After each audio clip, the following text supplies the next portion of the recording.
मैं कह रहा हूँ सुभाष बराड़ मोदी से और अमित शाह से बड़े हो गए हैं। बिल्कुल मैं मान गया इस बात को। कांग्रेस में हो गई या भारतीय जनता पार्टी, सुभाष बराड़ मोदी जी से अमित शाह से बड़े हो गए। मैं मान गया इस बात को, आपकी को मैं इस बात को मान गया हूँ। भारतीय जनता पार्टी में कांग्रेस में कोई फर्क नहीं रहा है। नहीं तो फैसले जो है ऊपर से लिए जाते हैं, संसदीय बोर्ड ये फैसले लेता है। आज हालात ये हो गए आपके, भारतीय जनता पार्टी कांग्रेस में कोई फर्क नहीं रहा है। धनखड़ जी सिर्फ चिल्ला देने से आप तो चिल्लाने लायक बचे भी नहीं। मैं चिल्ला तो रहा हूँ, मेरी पार्टी में ये दम है, मैं चिल्ला तो रहा हूँ। आप तो चिल्लाने लायक भी नहीं बचे हो। जो व्यक्ति वहाँ प्रत्यक्ष रूप से था, आप झूठ बोल रहे हैं। आप सर सारे पेपरों में मलिक साहब आपका सवाल क्या था, पूछिए ना। एक सवाल और आगे बढ़ते हैं जरा। चलिए, कौन किसके नेतृत्व में? ठीक है मलिक साहब, ठीक है, ये इतना बड़ा इशू हम नहीं चाहते, हम फैक्चुअल बात करते हैं। मुख्यमंत्री ने कहा कि 1,69,780 लोगों को रोजगार या फिर स्वरोजगार दिया गया है आपके 1000 दिन के कार्यकाल के दौरान। जरा मैं जानना चाहूंगा, क्योंकि श्रम और रोजगार विभाग के जो आंकड़े कहते हैं वो इससे इतर हैं, अलग हैं, बिल्कुल उलट हैं।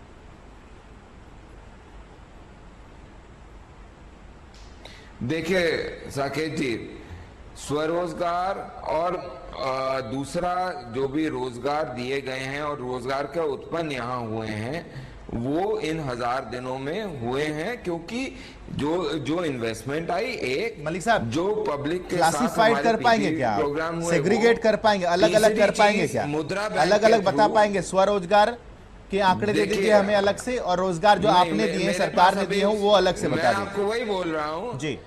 देखिए साकेत जी, इसके अंदर अलग अलग किस्म के स्वरोजगार हुए हैं, स्टेट के अंदर डेवलप हुए हैं।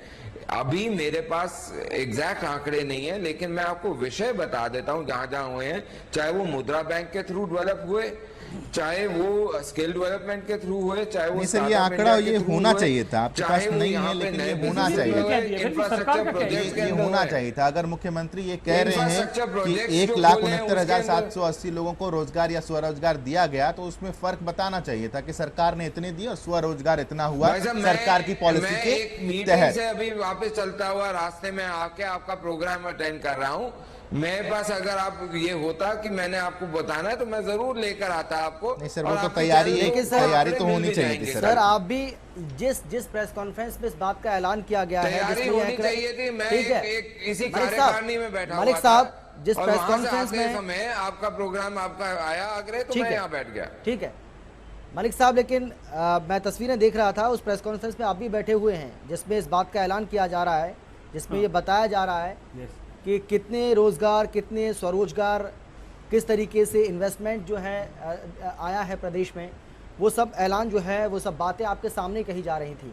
तो क्या आपके पास उसका कोई ब्यौरा नहीं है ऐसा माना जाए?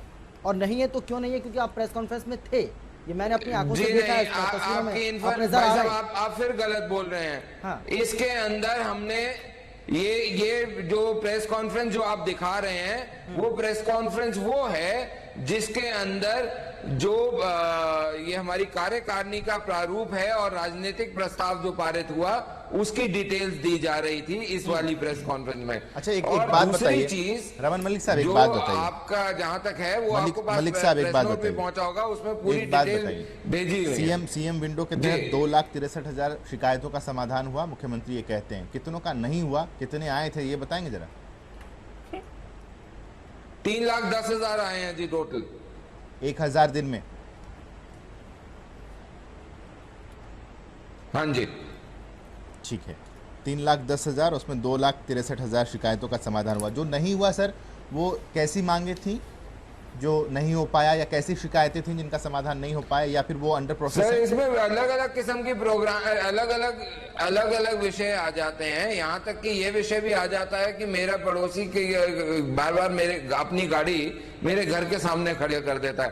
अब जो इस तरीके की प्रॉब्लम्स हैं, उनको कैसे आप सॉल्व करेंगे, आप खुद सोचिए। लेकिन फिर भी चाहे वो सीएम विंडो हो, और आजकल सीएमओ हरियाणा के ट्विटर हैंडल पे भी अगर आप कंप्लेंट्स करें तो उसका भी निवारण होता है, और सीएम ऑफिस से आपको फोन आता है। ये मैं नहीं बोल रहा, ये बहुत सारे लोग बोल रहे हैं। तो ये जो 47,000 अभी भी पेंडिंग हैं, 310 आपने बताया और 263 का समाधान हो गया है, 47,000 अभी भी लेफ्ट हैं। क्या इन्हीं 47,000 में अधिकारियों की वजह से लापरवाही बरती गई थी, जिन पर कुछ अधिकारियों पर गाज गिरी? बिल्कुल सर, आज तक मेरे ख्याल से अगर मैं गलत नहीं कह रहा हूं तो शायद 65 या 70 ऐसे अधिकारी हैं जिनको शो कॉज नोटिस दिए गए हैं। और ऐसा इसमें नहीं है कि हमने एक्शन नहीं लिया या काम नहीं हो रहा। अगर 3,10,000 का समाधान हुआ है तो वो अपने आप ही वॉल्यूम बोलता है। वो और एक जो विस्तृत रूप में सीएम विंडो को आप देखते हैं, वो कैसे? देखिए, इस बारे में देखिए सीएम विंडो आपसे सवाल बड़ी चीज राजनीतिक विश्लेषक महिपाल जी हमारे साथ जुड़े हुए हैं। मलिक साहब, उनसे सवाल। अच्छा, देखिए, ये एक अच्छा कदम था वर्तमान सरकार का कि लोगों को बहुत ज़्यादा जगह जाने की बजाय एक जगह एक नोडल ऑफिस बना दिया, एक नोडल खिड़की बना दी कि आप अपनी किसी तरह की शिकायत हो वहाँ दे दिए जाते। लेकिन शुरू में इसकी बहुत सारी शिकायतें, इसके खिलाफ बहुत सारी शिकायतें आई कि जिस अधिकारी के खिलाफ शिकायत की गई उसी के पास उसकी रेमेडियल उसके लिए भेज दिया गया। मान लीजिए किसी ने कह दिया कि मुझे बिजली का कनेक्शन नहीं दिया जा रहा, तो बजाय उसे सीनियर अधिकारी के पास भेजने को उसी के पास भेज दिया जाए, तुम इसको कनेक्शन क्यों नहीं दे रहे। वो अधिकारी लिपापोती करके जवाब दे देता। लेकिन बाद में इन बातों को रेक्टिफाई कर दिया गया और आमतौर पे ये देखा गया कि इसकी एक अच्छे फ्रूटफुल इसके वो मिले, परिणाम मिले हैं और लोगों को इससे काफ़ी राहत मिली है कि बजाय जगह जगह धक्के खाने के एक ही जगह उनको मिला है। लेकिन बहुत सारी चीज़ें ऐसी जैसे हम देखते हैं गुड़गांव की, जैसे ग्रीनफील्ड कमेटी की मीटिंग में मुख्यमंत्री जाते हैं। मुख्यमंत्री कल ये रिपोर्ट पढ़ रहा था कि मुख्यमंत्री पिछली कितनी सारी मीटिंग्स में नहीं गए, वो केवल मात्र 2 या 3 मीटिंग्स में गए, जबकि यहाँ के उनको हर मीटिंग में जब मंत्री मीटिंग होती है चीफ मिनिस्टर के यहाँ के इसके वो नोडल वो हैं मंत्री हैं तो उनको आना चाहिए, लेकिन वो नहीं आते। इसका मतलब गंभीरता से नहीं दे रहे। दूसरी बात कि यहाँ के बार शिकायतें करते लोग, खासकर बिल्डर्स वगैरह की, उनकी बातों को इस पर कार्रवाई करो करके से हो जाता है। पहले श्री ओम प्रकाश धनखड़ आते थे यहाँ, बाद मुख्यमंत्री आते थे गुड़गांव में, वो बातें वहीं की वहीं घूम जाती हैं।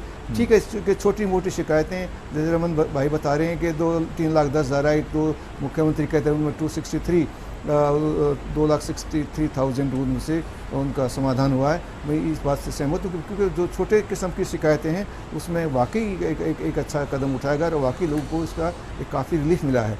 परंतु गंभीर किस्म की जो चीज़ें थी, गंभीर खासकर जैसे गुड़गांव जैसे शहर में जहाँ बिल्डर्स का आतंक है और उनके खिलाफ जब भी कोई बात उठती थी वो बात गोल मोड़ करके हाँ कार्रवाई करो, इससे रिपोर्ट मांग लो, उससे रिपोर्ट मांग लो, एक भी शिकायत सिरे पर नहीं चढ़ी। जैसे कल परसों हम देख रहे थे रिपोर्ट कि गुड़गांव उसमें नोएडा में वो कौन सी कंपनी थी उसके CEO को और MD को गिरफ्तार कर लिया गया। इस प्रकार की वायलेशन हरियाणा में भी हैं। हज़ारों करोड़ रुपया इन लोगों ने उसके क्या कहते हैं डेवलपमेंट टैक्स के नाम पे ले रखा है लोगों से, सरकार में जमा नहीं करवाया। सरकार इस तरह की बड़ी कार्रवाई कोई नहीं हो रही। हाँ, छोटी मोटी कार्रवाई जैसे रमन भाई बता रहे हैं कि पड़ोसी के सामने घर की गाड़ी खड़ी हो जाती है, पुलिस वालों कह देते थे भाई इनका सेटल करो डिस्प्यूट को, या कहीं जेई ने कोई कह दिया कि भाई यहाँ से खड़ंजा टूटा हुआ। मेरा एक छोटा सा निवेदन है, एक मिनट भाई, अगर एक मिनट राजनीतिक अपनी बात खत्म कर लेने दो, उस तरीके से बात करें, मेरे बयान को तोड़े मरोड़े ना। मैंने यही बोला था कि अगर किसी की गाड़ी सामने खड़ी हो जाती है तो उसका समाधान मुख्यमंत्री नहीं करेंगे। ऐसी शिकायतें जो हैं शायद पेंडिंग हैं। जहां तक बड़ी चीज विषयों का बात है, बड़े तरीके से लिया जा रहा है। छोटी शिकायतें जरूर दूर हुई लोगों की, लेकिन बड़े जो विषय थे वो यूं के यूं दूर हो गए। करी हुई है। 90,000 लोगों ने द्वारका एक्सप्रेस वे के ऊपर करा हुआ इन्वेस्टमेंट। आज आप क्या चाहते हैं कि आप जैसे लोगों को खुश करने के लिए बहुत सारा एक्शन भैया मेरा व्यक्तिगत कोई नहीं है, आपका श्रीमान जी आपका कोई व्यक्तिगत इश्यू होगा, मेरा कोई व्यक्तिगत इश्यू है ना, मेरी कोई इन्वेस्टमेंट है, आपने इन्वेस्टमेंट कर रखी होगी और इसलिए आप इतनी नाराजगी हुई है। मैं जो बात कर रहा हूँ मैं जो बात कर रहा हूँ, रेरा में भी हमने इसी तरह अमेंडमेंट किया है कि बिल्डर्स को बचाया गया है। रेरा में भी वो अमेंडमेंट किया गया कि बिल्डर्स को बचाया गया। ठीक है, छोटी छोटी शिकायतें दूर की गई हैं, बड़ी जो बात आती है उसको गौर कर दिया जाता है। व्यक्तिगत बात मत करिए। सीएम विंडो को लेकर आपका रिएक्शन मलिक साहब? ठीक है, किसी और प्रांत से ज्यादा ठीक है मलिक साहब, प्रोजेक्ट्स और लाइसेंसेस पड़े हुए हैं जो कि गत सरकारों में से ठीक है मलिक साहब, लौटेंगे आपके पास, लौटेंगे आपके पास। थर्ड पार्टी इंटरेस्ट है और आप उनकी इन्वेस्टमेंट को इनसिक्योर कर दोगे तो वो बेचारे जिनकी पूरी उम्र की है, इन्वेस्टमेंट कॉमन मैन की है, वो बिल्डर की नहीं है। कॉमन मैन की इन्वेस्टमेंट है जी, बेचारे ने 10 लाख रुपए 20 लाख रुपए लगा दिया और बिल्डर उसको हजम करके चला गया और उसने ईडीसी, अरे भैया ईडीसी आईडीसी के नाम पर अरबों रुपया इकट्ठा कर रखा है बिल्डर्स ने। वो गवर्नमेंट का पैसा है, वो जमा नहीं करवा रहे, आप उन पर कोई कार्रवाई नहीं कर रहे हैं। उसके बाद ध्यान दीजिए मलिक साहब, एक सेकंड आपके पास आएंगे, पहले आप सुनिए ध्यान से। रमन भाई, ये भाषण नहीं हो रहा है, अब आप सुनिए, आप जवाब जब दिए आपका नंबर आए। रमन भाई अब आप सुनिए, आपका जवाब नंबर आए जब जवाब देना, आप औरों को भी बोलने का मौका दे। मैं तो साकेत भाई एक बात पूछना चाहूंगा, आज के सारे अखबारों में एक चीज खास तरह से भरी हुई थी, बिल्डरों को फायदा पहुंचाया गया सरकार ने।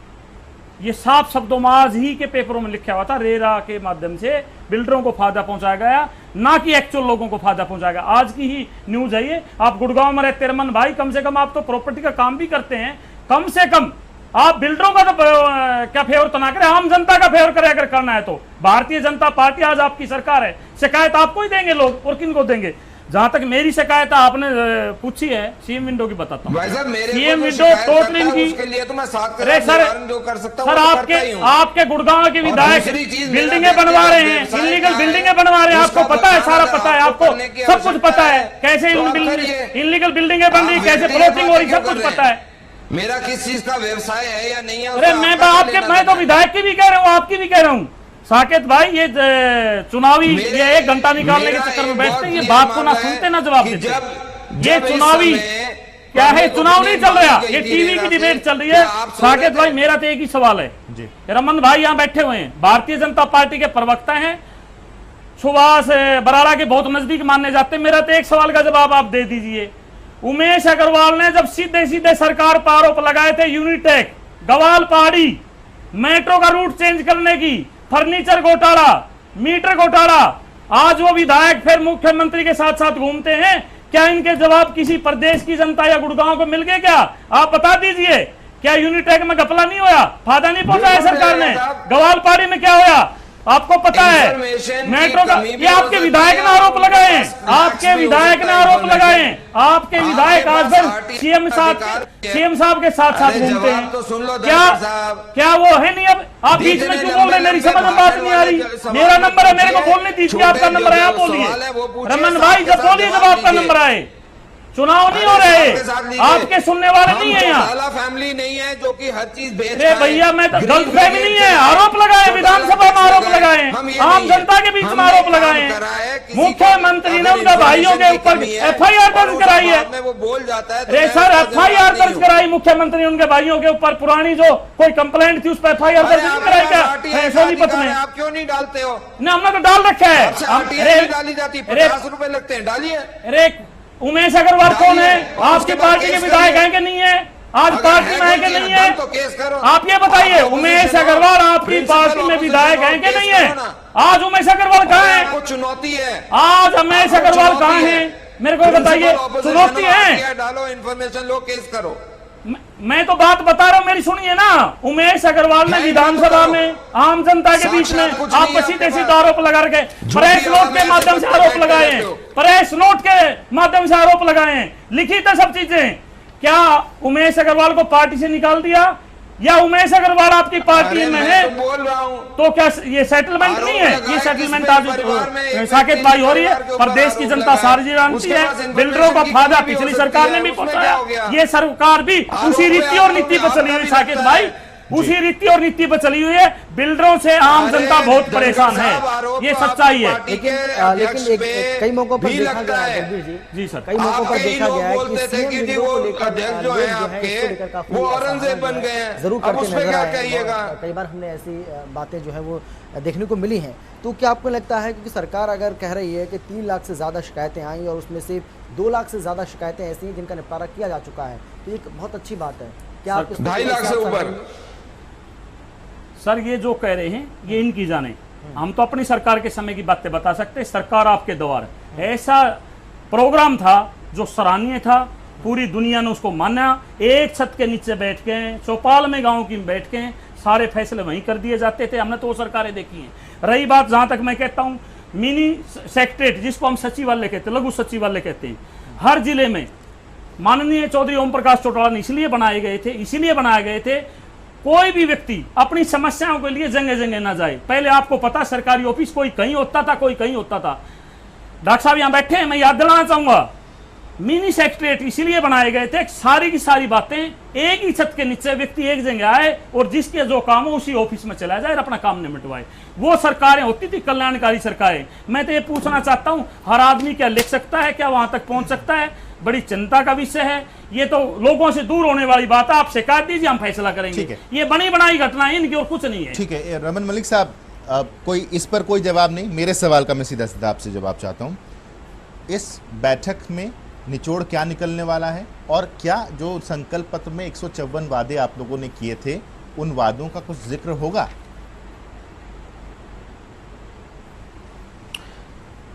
साकेत जी, पहले मैं आपके दूसरे सवाल पे आता हूं कि 154 वादे, हम 154 वादे इरादों से भी आगे निकल चुके हैं, कार्यान्वित हो रहे हैं काम, और ऐसे रिजल्ट धड़ाधड़ आ रहे हैं कि विपक्ष जो है उसका अपना कोई पक्ष तो बचा नहीं है। तो वो एक जैसे बोलते हैं ना, फैक्चुअल बात कीजिए सर। 154 में से कितने 2 साल पुराना, 3 साल सर? पुराना लड़ी थी पटाखे की, 154 में से कितने और इतनी सीलन बढ़ गई कि फुसफुसाते हुए निकलते हैं। शब्दों का मायाजाल मत फैलाइए, सिर्फ आंकड़ों की बात कीजिए।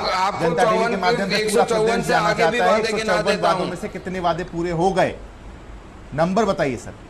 किसी दिन बैठ जाइए, आपको पूरा का पूरा बताएंगे। सर अभी बैठे हैं ना सर, अभी बैठे हुए हैं सर, अभी है हमारे पास 6-7 मिनट है हमारे पास। भेज देता हूँ, 6-7 मिनट है सर। बोलिए, आपको मैं किताब भेजता हूँ, आप प्रोग्राम करेंगे? बिल्कुल करूंगा सर, अभी कर तो रहे हैं और बिल्कुल क्या करेंगे, प्रोग्राम भी करेंगे। अभी आप आंकड़ा आंकड़ा तो दे दीजिए ना सर। मलिक साहब अभी आंकड़ा तो दे दीजिए ना, छोटा सा एक सेंटेंस का जवाब होगा। 154 में से इतने वादे पूरे कर दिए साकेत सुमन जी, बता दीजिए।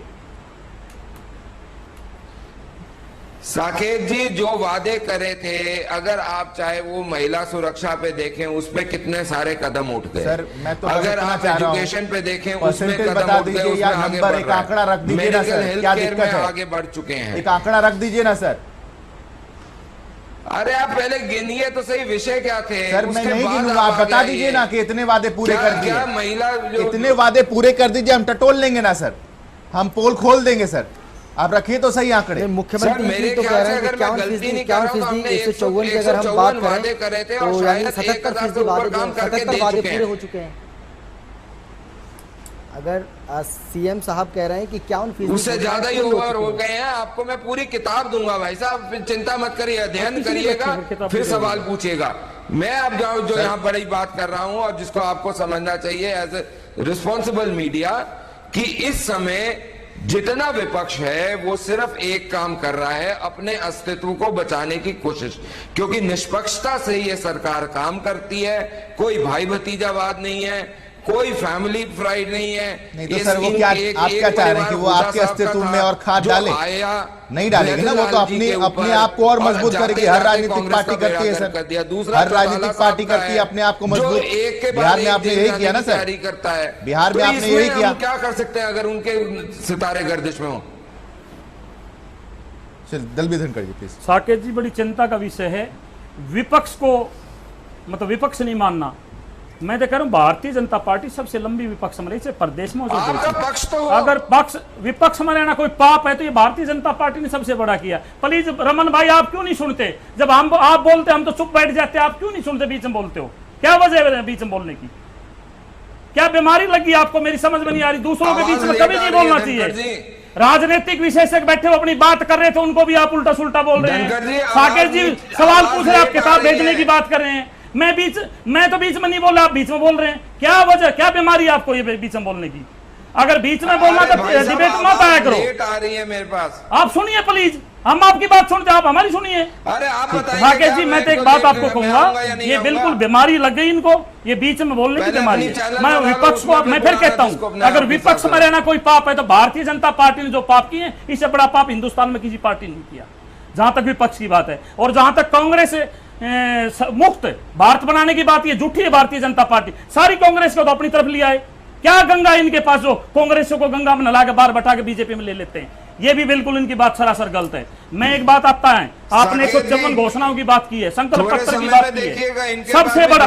सर आप बीच में बोल रहे हैं, फिर बीच में बोल रहे हैं। मैं तो एक बात कर रहा हूं, आप बताइए ना, आपको मौका मिलेगा, आप बोलिए। मैं साकेत भाई, मैं घोषणा पत्र की बात आपने की, 65% आबादी, या तो मैं कहता हूं किसान है या किसानों से जुड़े हुए लोग हैं, इस प्रदेश की जनता है, उन्होंने एक ही बात समझी थी, एक ही सिर्फ और सिर्फ एक बात, या 1 रुपया लगाओ 1.5 पाव, जिस दिन 1 रुपया लगाओ 1.5 पाव दे देंगे, हम मान लेंगे न 65% आबादी जो प्रदेश की है वो इन्होंने इनका वायदा पूरा कर दिया और खुश है इनसे, वो बिल्कुल जीरो है। 65% 100 में से ये घटा दो। दूसरी बात कर्मचारियों की, आज कौन सा विभाग कर्मचारी जो रोड पर नहीं बैठे हुए हैं, कौन सा विभाग है जिसमें पूरी भर्तियां हैं? एक का नाम बता दीजिए ना। पुलिस में क्या हो रहा है, बिजली बोर्ड में क्या हो रहा है, कहीं परिवहन में क्या हो रहा है। आज 500 बसें कंडम तो बता देती हैं, आपने बढ़ाई कितनी? 3 साल में बढ़ाई बसें कितनी? कंडम तो आज 500 कर दिया आपने। पुलिस में आप देखिए, शिक्षा में आप देखिए, डॉक्टर आप देखिए, डॉक्टर हॉस्पिटल में पूरे नहीं है, टीचर 40,000 शॉर्ट हैं, पुलिसमैन 17,000 शॉर्ट हैं। क्यों ऐसा हो रहा है, मेरी समझ में बात नहीं आ रही। कौन से आपने वायदे पूरे कर दिए? बहन बेटी अपराध आपके समय में बढ़े हैं। अरे मौका मेरा मिलने में, तो अभी मेरा समय है, आपका समय हो तो बोलना। मैं आपको कहता हूं, गैंगरेप बढ़े हैं, रेप बढ़े हैं, डकैतियां बढ़ी हैं, भ्रष्टाचार बढ़ा है। उमेश अग्रवाल का आपने क्या किया बता दीजिए ना। भ्रष्टाचार सबसे ज्यादा मुख्यमंत्री पर आरोप लगाई सीधे सीधे। ठीक है, जवाब उमेश अग्रवाल आपके साथ अभी भी। ठीक है, दो अपने आप को जवाब ले लो। हाँ जल्दी से धनखड़ जी जवाब ले लो, पानी पियो, थोड़े से ठंडे हो जाओ और जवाब लो। ऐसा है, जहां तक आप बोल रहे हैं कि हमने करा क्या, तो वो बता देता हूं। हमने ये करा कि हमने हरियाणा प्रदेश के अंदर जो आपने और कांग्रेस ने बनाई एक व्यवस्था थी कि मेरा भतीजा, मेरा भांजा, मेरे क्षेत्र के लोग, मेरी जात के लोग, मेरे समाज के लोग, उनको नौकरियां दूंगा, जो निकलेंगी उनको संभालूंगा पहले, फिर दूसरों को दूंगा जो उनमें से बच जाएगी। प्रदेश की 2.5 करोड़ जनता के ऊपर, पूरे हरियाणा प्रदेश के ऊपर उनका अधिकार है और सबको सम्मान मिलना चाहिए। मेरिट के ऊपर जॉब देना, मेरिट के ऊपर सिस्टम बनना और ऐसे सिस्टम बनाना जिसको सरकार के साथ साथ सुप्रीम कोर्ट तक चैलेंज ना कर सके और उनको ठीक तरीके से बना के इंप्लीमेंट करना। हमने ये काम करा। हमने ये काम करा कि आपने जो समाज के अंदर, प्रदेश के अंदर अव्यवस्था फैलाई हुई थी और ऐसी अव्यवस्था की जिसमें रमन भाई को बता दूं, 1977 में सरकार में शामिल थी भारतीय जनता पार्टी का अस्तित्व ही नहीं था। 1987 में शामिल थे, 1996 में शामिल थे, 2000 में बाहर से था। तीसरी मैन की भर्ती आपकी कैंसिल। चलिए चर्चा को यहीं पे खत्म करेंगे। बहुत बहुत शुक्रिया, बहुत बहुत शुक्रिया आप सबका हमारे साथ चर्चा में शरीक होने के लिए। बहुत बहुत शुक्रिया। सवाल यही है कि मंथन का दौर तो आगे भी चलता रहेगा, लेकिन इस मंथन का जब निचोड़ होता है तो विष भी निकलता है, अमृत भी। इस बार कौन किसके खाते में क्या जाएगा, ये बड़ा सवाल है। पेशकश में बस इतना ही, दीजिए इजाजत, नमस्कार।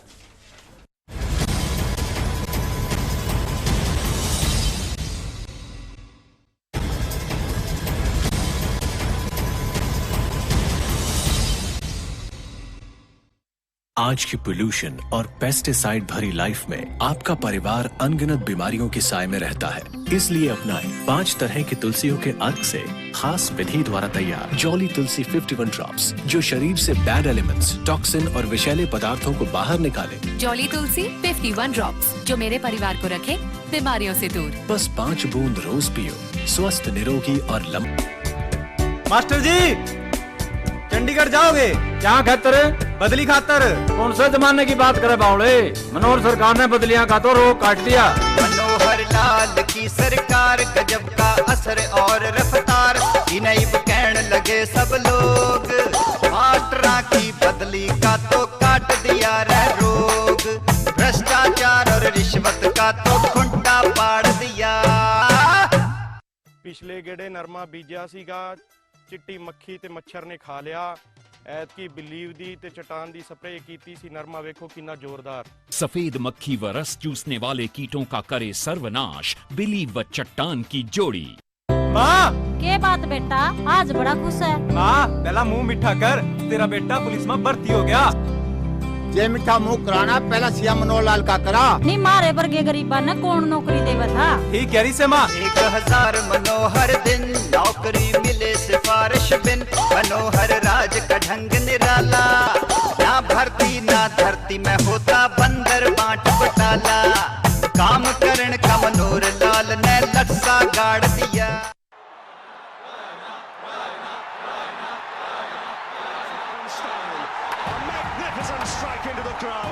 India left the World Cup after 8 years. 2019 world cup अब दूर नहीं, अभी से जीत की शुरुआत करनी होगी।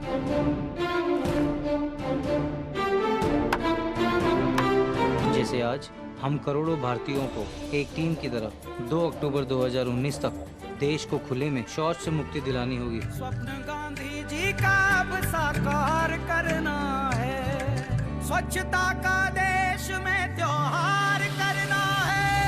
स्वच्छ भारत का इरादा कर लिया हमने, देश से अपने वादा, ये वादा कर लिया हमने। मिशन 2 अक्टूबर 2019 मिलकर पूरा करेंगे हम। उठेंगे भाग्य हमारे, स्वच्छ बनेगा। शहरी विकास मंत्रालय द्वारा जनहित में जारी।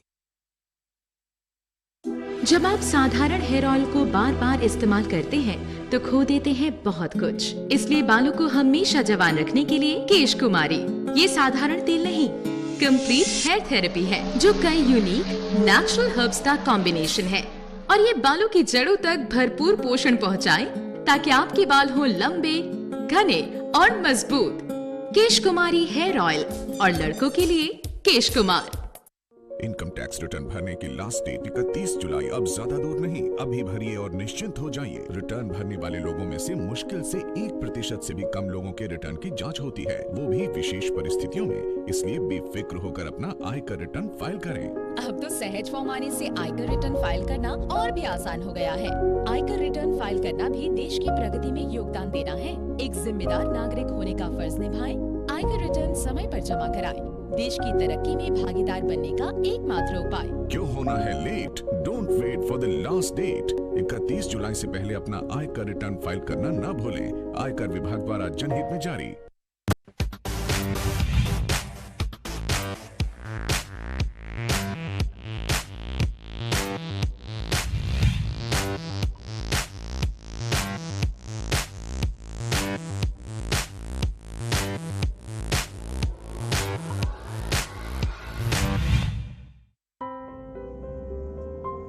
महाशय धर्म